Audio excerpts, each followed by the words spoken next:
eto na nga, pag-usapan po natin itong mainit na issue na naman po. Naku, mukhang madi-disqualify si Tulfo. Yari kang bata ka. Mukhang mayayari ang mga Tulfo.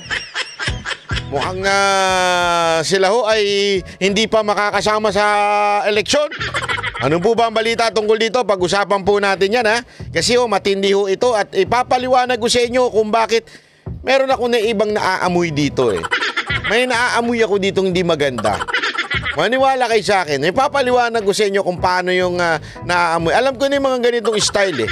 Alam ko na yan eh. O, pasok. O. Ngayong araw na ito, iraraffle po natin ang kaso, katulad din ng mga ordinaryong kaso na meron sa COMELEC para mapunta sa isang divisyon ng COMELEC. Iraraffle ngayong araw ng Commission on Elections o COMELEC ang petisyon na kanilang natanggap kahapon laban sa 5 miyembro ng pamilya Tulfo. Ito ay para malaman kung alin sa 2 dibisyon ng komisyon ang hahawak sa naturang kaso. Layo ng petisyon na idiskwalipika ang kandidatura ni na ACT-CIS Representative Erwin Tulfo at Ben Tulfo na kapwa kandidato sa pagkasenador. Gayon din ang kapatid nitong si Wanda Tulfo Teo na nominee ng Turismo Party List at ang re-electionist na asawa at anak ni Senator Raffy Tulfo. Ayon sa petitioner, disqualified ang mga ito sa ilalim ng Article 2, Section 26 ng Saligang Batas na nagbabawal sa political dynasty, gayon din sa issue ng pagiging natural-born citizen o citizenship. Sinasabi po niya na ito ay pinagbabawal ng Saligang Batas natin and therefore dapat hindi payagan sapagkat yung mga tumatakbo ay related sa isang incumbent na senador, si Senator Raffy Tulfo. Meron din po nabanggit na isang paragraph doon patungkol sa issue ng citizenship. Ayon kay COMELEC Chairman George Erwin Garcia, dadaan sa isang normal na proseso ang kaso ng mga Tulfo. Pagkatapos na mairaffle ang kaso, maglalabas ng summon ang dibisyon para sagutin ng mga respondent ang reklamo. Kaagad na mag-i-issue yung naturang dibisyon ng summons na tinatawag upang pasagutin sa 5 araw ang mismong mga respondents para doon sa kanilang hinaharap na disqualification cases. Kapag nakasagot na ang mga respondents sa loob ng 20 araw, ay inaasahang maglalabas na ng desisyon ang dibisyon. Tiniyak ni Garcia na tatapusin nila ang kaso bago ang halalan sa Mayo hanggang sa Ant-Bank level. Ibig sabihin, kapag natapos sa dibisyon, maaari pa kasing umakyat sa Ant-Bank ang kaso. Dahil kasama po siya sa isang petisyon, ang magiging desisyon namin ay isang desisyon sa buong petisyon na po sa lahat ng mga kumakandidato po na yan na miyembro po ng isang pamilya o magkakamag-anak. Ganyan po ang treatment. Nilinaw ng COMELEC na hanggat hindi pa pinalang desisyon ay mananatili ang pangalan ng mga ito sa balota, lalo na at nasimulan na ang printing. Ayan, pag-usapan na po natin yan, ha. Ito pong issue na to. Una-una, alamin po ba natin sino po ba yung nagdemanda? Okay? O nag-file ng disqualification case. Okay? Una-una sa lahat, etong naghain na to, yung pangalan niya si Attorney Virgilio Garcia.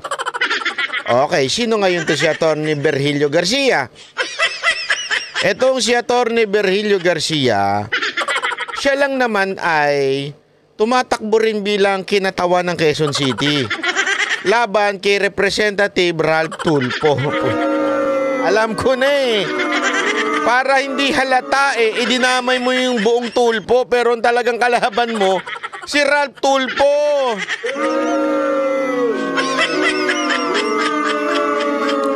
Etong abogadong to medyo may problema tayo dito eh. Alam nyo kung bakit? Kasi napaka-importanting maunawaan natin mga kababayan.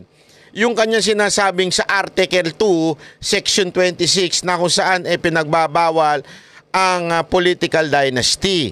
Malaki ang problema natin dyan. Okay? Malaki ang problema natin dyan dahil una sa lahat, yan po ay nasa konstitusyon natin ngunit wala pang enabling law. O ibig sabihin kung papaano ang detalye ng batas na ito. Importante ko kasi yan. Nandyan lang ko yan bilang parang gabay na, bawal yan bawal na yan. Pero ang tanong, sino ba yung mga yun? Ano ba dapat, paano ipapatupad yung batas na yan? Yun ang tinatawag na enabling law. Ano yung details nun?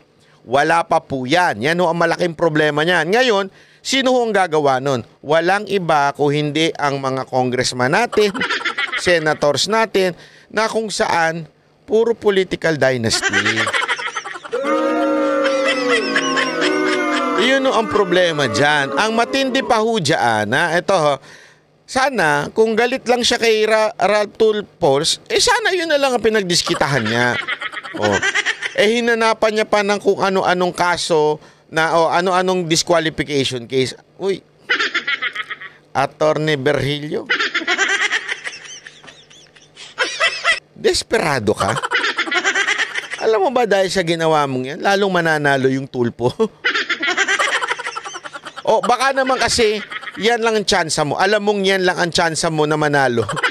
Ma-disqualify. Kasi alam mo matatalo. Ako, again hindi ko kinakampihan ng Tulfo. Alam ninyo, binabanatan ko minsan si Erwin Tulfo, binabanatan ko minsan si Rapi Tulfo, maging yung anak niya. Di ba? Alam nyo yan, binabanatan natin yan.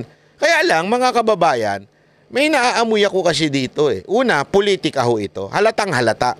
Politika ho itong ginagawa niyang ito at dinadamay niya yung entire Tulfo, which is mali. Bakit to kanyo? Kasi alam nyo, yung mga ganitong style, alam ko na naman ang pahihitnan niyan, ang ending nito Sa pool na naman ng mga Duterte dito. Bakit? Sila mga Duterte ganun din Diba? Andiyan si Sara Duterte. Yung kapatid niya, congressman. Yung kapatid niya, mayor. Yung tatay niya, dati presidente. Diba ho? So, dati nga, nagkasabay-sabay silang apat So pag yan sinabing, bawal lang ang political dynasty, ganyan-ganyan. Di sa pool na mga Duterte dyan. Kaya malaking katarantaduhan na naman to Alam na ho natin yung mga ganitong klaseng style Style nyo, bulok.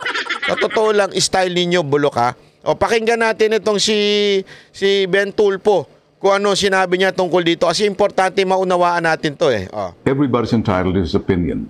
Pero ako, pabor ako sa anti-political dynasty. Ngayon, doon sa sinasabing disqualification case sa amin, particular ako, si Ben Bitag Tulfo, hanggat hindi malinaw yung batas, hanggat hindi lumabas yung sinasabing batas na magmumula sa Kongreso, Senado, maraming nag-attempt na rito. Hindi ko maintindihan kung bakit hindi ma-implementa. Siguro hindi pumakas. Eto kahit nga po si Senator Ben Tulfo, Senator, hindi kasi panalo na ito. Si Senator Ben Tulfo, sa tingin ko, tingnan mo siya mismo against sa political dynasty. Ayaw niya yan. Ang problema, walang enabling law. Importante kasi enabling law na tinatawag Paano may papatupad? Ano yung guidelines niya? Anong definisyon ng political dynasty? Ito ba ay when you say political dynasty, yung lang bang lugar lang na yon? Halimbawa, sa isang sa Cebu, yung magkakapatid, yun ba ang ibig sabihin ng political dynasty? O yung may balwarte? O yung political dynasty, basta pumasok sa gobyerno, eto po ba ay kasama po ba dito yung masasabi mong magkakalayo ng magkakaiba ng branch of government? Pwede kasi yun di ba? Pwede ka sa LGU ka, pwede ka sa Senate ka.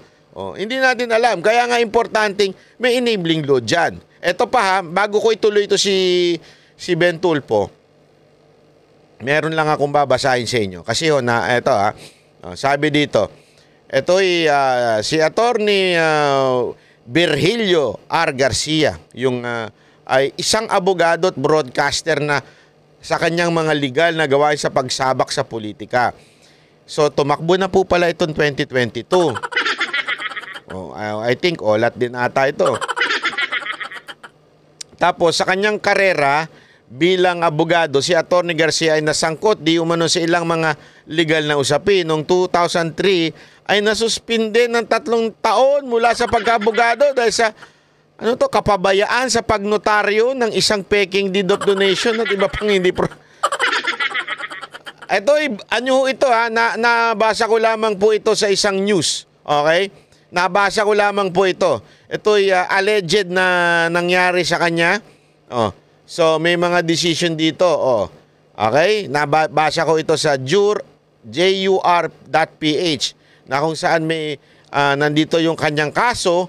Ayan, lumabas po dito. Ano pa ang kanyang kamakailan lamang. Yan, ito na nga. Naghahain siya ng so ibig sabihin, hindi pa po natin sinasabing ito'y hinuhusgahan natin yung pagkatao niya. Pero pambihira, ano itong kaso? Ano itong issue sa kanya? nasuspinde ng 3 taon sa pag-aabogado dahil sa kapabayaan sa pagnotaryo ng isang peking deed of donation.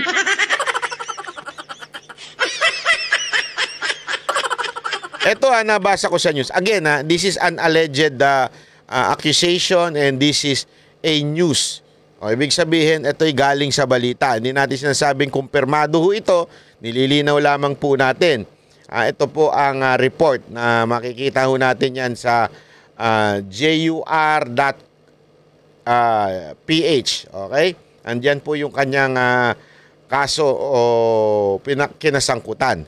Ngayon, again, more than the background of this person, definitely, malaki ang ating problema sa kanyang gustong tumakbong representante ng nakalaban niya ang mga tulpo. Tapos ikaw ang magpapadisqualify.